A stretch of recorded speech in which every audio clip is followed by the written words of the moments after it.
great George Harrison.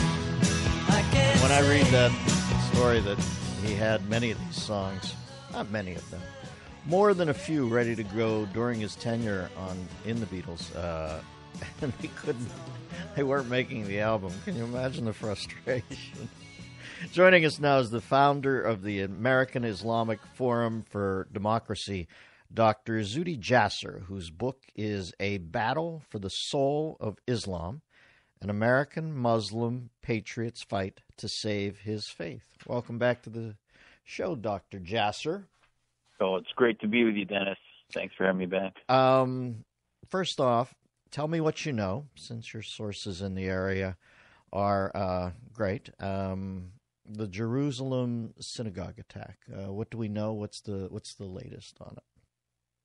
Well, another horrific act of terror against the Jewish people. Poor citizens of Israel, and 3 of them were American citizens who were targeted with axe cleavers and rifles by Palestinians, radicals. Hamas celebrated this as heroes, and clearly this was an act of terror and demonstrates that they're a radical organization. And I hope we can put this in context. 2 weeks ago, Sheikh Qaradawi on Al Jazeera claimed and reported that it was time for the Islamist community to raise jihad against the Jews and we see now in the past few weeks there have been an increase in the number of attacks inside Israel. So the two are connected. And Qaradawi is homed and housed by Qatar, a so-called ally.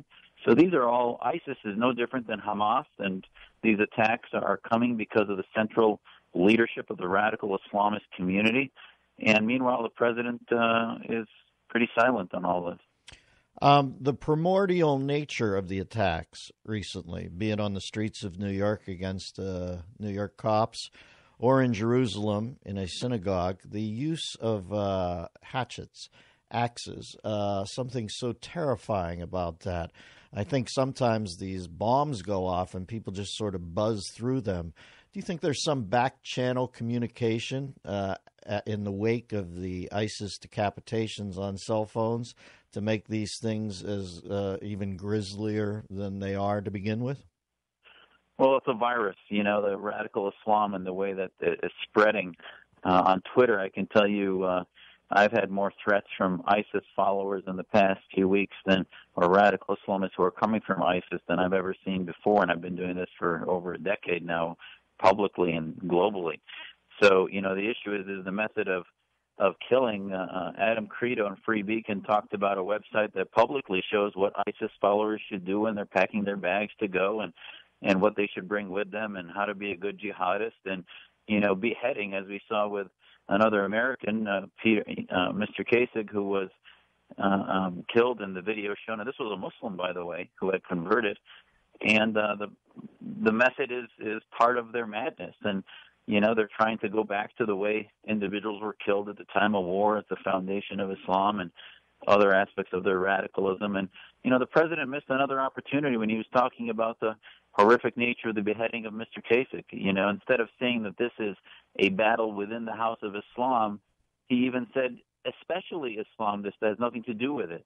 How can we reform the faith internally if the president won't even give us a platform to talk about it? Yeah, he's certainly not helping at all. And God bless you for your courage, Dr. Jasser. I should say, in your instance, Allah bless you. And I mean no irony there. I'm just saying when I hear men like this, I know that there's a faction there that we have to back in their fight to get their faith there, the crazy factions within. Right. You're an admirable, courageous man, Dr. Jasser. I just, every time I talk to you, I am reminded how brave you are. Let's talk about your November 16th blog post.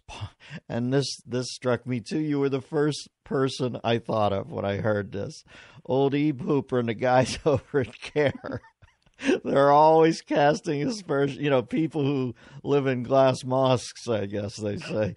But the UAE, United Arab Emirates, has designated CAIR as a terrorist organization. Is that not rich, Dr. Jasser?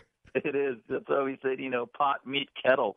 I mean, it was, if anything, Americans should learn that, the UAE seems to be far closer to the reality of what these groups are than America has ever or may ever be.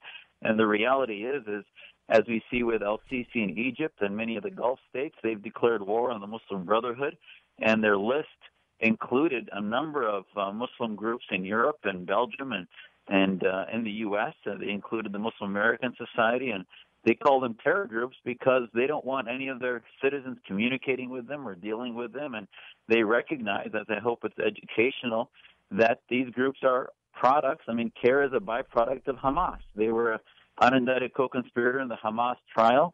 The FBI has as policy testified to Congress that Americans should not interact with CAIR. It's policy with Homeland Security that we not interact with them, but yet we let Gulf state monarchies and autocracies sort of lead the way. Now, I also said in the blog post that I don't agree with the terror designation because in America, even when we were World War II, we didn't outlaw the Nazi Party, we didn't outlaw the Communist Party in the Cold War. We beat bad ideas with good ideas, and by pushing them underground, as we see in Egypt or elsewhere, it actually makes them flourish, and it prevents the ability to monitor them, et cetera. But I do think there's a lot of educational value in looking at that list. I'm familiar with the Council on American Islamic Relations, CAIR, because I've encountered Ebe Hooper over the years. I'm less informed on the Muslim American Society, and which one has established the upper hand in a turf battle, I assume, between them in this country. Well, CAIR has much better funding because of its exploitation of the Israeli-Palestinian issue and its roots from Hamas, its basis in Washington, its connection. There's a website called CAIR Unmasked that looks at their assets and interactions with foreign governments, even talks about the fact that they should register as a foreign agent. But the Muslim American Society, the Chicago Tribune did a series on in 2004 where a Muslim went undercover in some mosques around the country.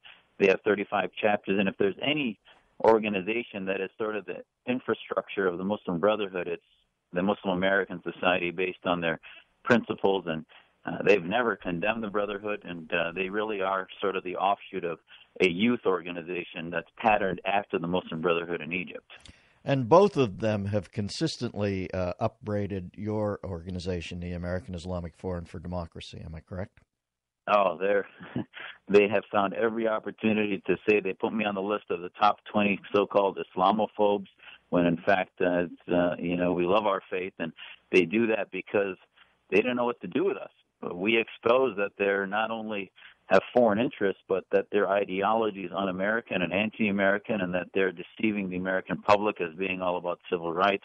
And when we take away the mantle of faith from them, it leaves them naked as basically exploiters of our freedoms and a threat to the U.S., which is what they really are. So they're very threatened by our work, and the more successful we are, that's why they've even co-opted some mosques. My own mosque had a sermon against me a couple months ago. I remember you told me it was unbelievable to me. CAIR. Unbelievable to me. We're talking to Dr. Zuhdi Jasser, his organization. And I would encourage you, if you can go over there, read, inform yourself. And if Dr. Jasser needs help, he's certainly a man we should help. We're only going to solve this through two factions, brave men like him, quite frankly, in the community, and women over there who seem to be taking the boldest steps, women who have had it up to here in the Muslim community. God bless them. The American Islamic Forum for Democracy. He's the author of a book, A Battle for the Soul of Islam, an American Muslim patriot's fight to save his faith. I consider it a primer on this subject. You can follow Dr. Jasser, that's Jasser, on Twitter at Dr. Zuhdi, Zuhdi Jasser. For more information on his book, go to battleforthesoulofislam.com. Doc, you're an inspiration. You are too, Dennis. I'm a radio guy who shakes my head at your courage. Good for you, brother. Thank you. And there's so many more behind us. Thank you. All right, we'll talk at you down the road.